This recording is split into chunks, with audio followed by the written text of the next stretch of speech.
Assalamualaikum warahmatullahi wabarakatuh. Jumpa lagi dengan saya Imam Miwono dari LKP Putra Perwira. Oke, pada kesempatan kali ini saya akan mencoba memaparkan tentang keselamatan dan kesehatan kerja atau yang biasa disebut K3 ya. Oke, K3 sendiri ini berasal atau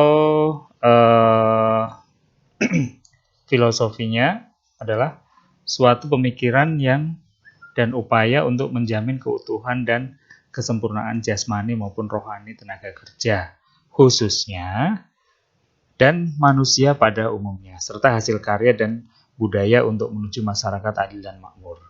Oke, itu filosofinya dari Mangkunegaran.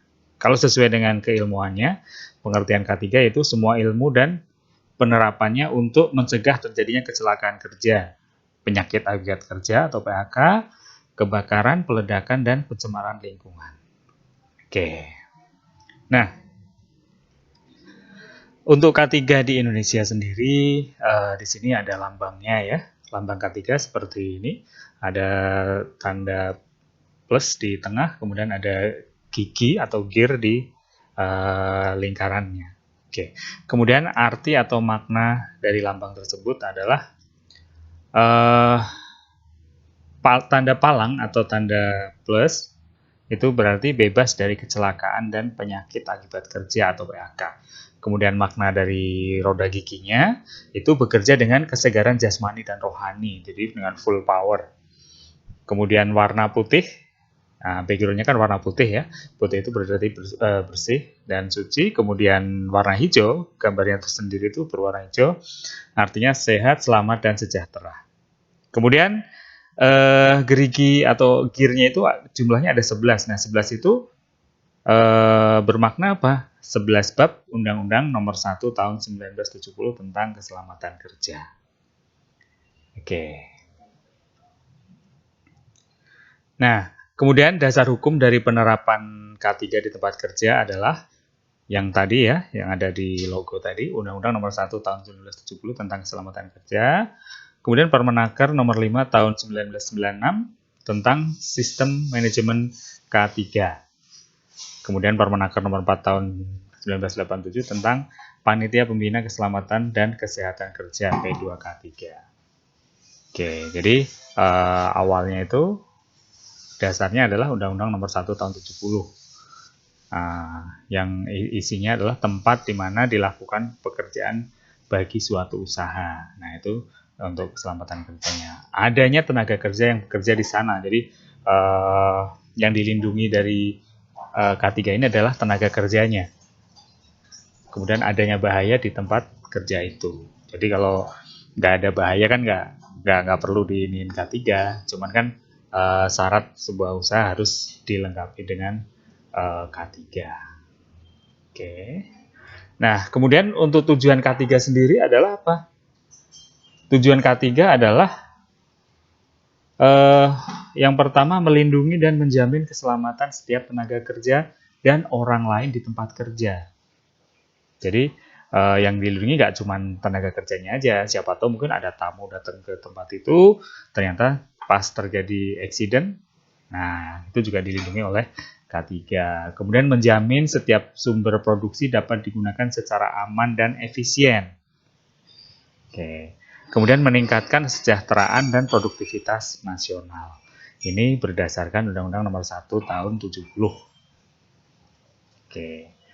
Nah, yang sering terjadi di tempat kerja adalah kecelakaan kerja. Nah, di sini saya sampaikan atau saya paparkan tentang piramida kecelakaan kerja. Nah, di sini setiap terjadi satu kecelakaan fatal, dalam hal ini bisa mengakibatkan kematian, itu pasti di dalamnya terdapat 10 kecelakaan ringan sebelumnya.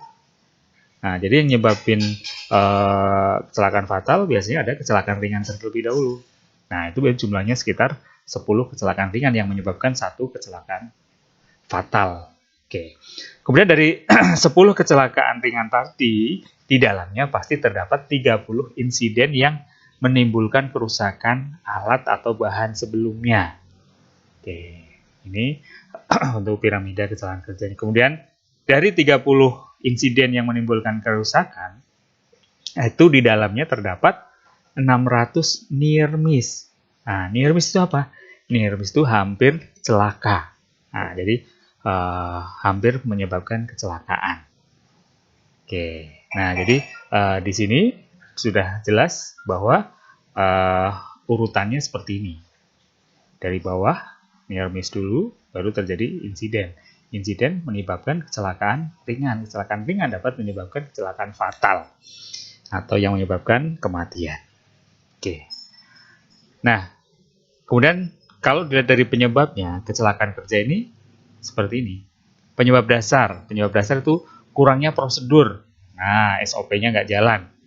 Kurangnya sarana, kurangnya kesadaran dari employer atau untuk pekerja. Terus kurangnya kepatuhan. Sebetulnya sudah ada SOP tapi nggak dijalanin. Nah, itu. Kalau nggak ada SOP kebangetan, tapi kalau ada SOP kok nggak dijalanin. Nah, itu yang sering terjadi. Kemudian penyebab tidak langsung itu apa aja? Ada faktor pekerjaan, ada faktor pribadi. Mungkin pekerjaannya emang beresiko untuk terjadi kecelakaan. Kalau faktor pribadi, mungkin si pekerja tadi ada masalah di rumah, terus tempat kerja itu kebawa di situ, jadi nggak tenang kerjanya. Kemudian kalau penyebab langsung adalah tindakan yang tidak aman. Nah, tindakannya mengandung resiko. Nah, kemudian kondisinya yang tidak aman, mungkin si pekerja itu mengerjakan di tempat yang agak naik-naik gitu. Nah, mungkin cuacanya agak kurang mendukung, agak gerimis kan bahaya juga. Kemudian terjadinya kecelakaan kerja. Kecelakaan kerja itu apa? Ya, kontak dengan bahaya.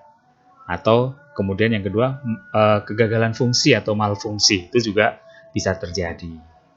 Kemudian kerugiannya apa? Manusianya cedera, keracunan, cacat, atau bahkan kematian. Mesin atau alatnya juga bisa rusak. Nah, kemudian material atau bahannya bisa tercemar, bisa rusak, dan bisa gagal produksi.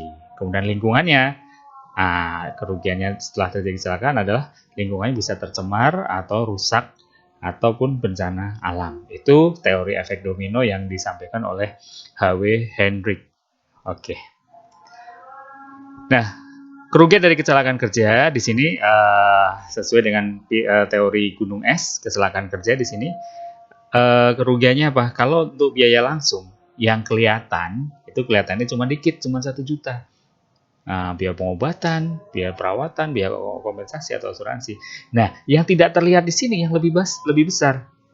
Ya tidak langsungnya kerusakan bangunan, kerusakan alat dan mesin, kerusakan produk, kerusakan atau gangguan produksi, biaya administrasi, dan lain-lain. Waktu untuk investigasi juga butuh waktu panjang. Pembayaran gaji untuk waktu yang hilang. Nah, itu kan nggak terlihat. Jadi biaya kerusakan aset yang tidak diasuransikan itu kisarannya 5-50 juta. Nah, kan nggak terlihat itu. Oke. Nah, upaya untuk mencegah kecelakaan kerja, yang pertama adalah identifikasi pengendalian bahaya di tempat kerja. Nah, kita pantau dulu kondisinya tidak aman. Kita pantau tindakannya tidak aman. Nah, itu harus dihindari. Kemudian pembinaan dan pengawasan, pelatihan dan pendidikan, konseling dan konsultasi, serta pengembangan SDM-nya.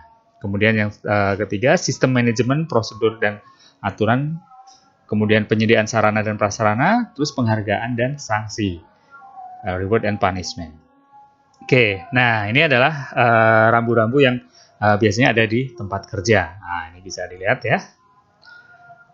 Kemudian ini label-label yang ada di kemasan biasanya.